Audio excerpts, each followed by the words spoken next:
Zuan binti Aryan. I'm from Faculty of Health Science Smart College.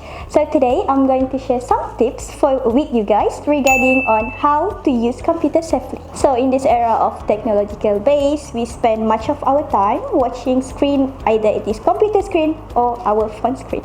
Moving on with the first tip when using computer, ensure to sit straight and have your back supported with any kind of thing such as your chair or cushion to avoid strain on your back.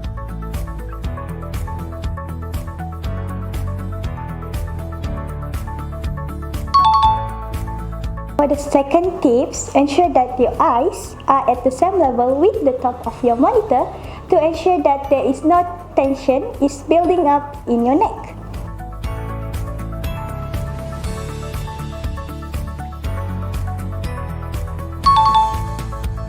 Last but not least, in order to reduce risk of visual problems, you might turn on the night mode and use 20-20-20 rule, which is focus on something 20 meters away for 20 seconds every 20 minutes.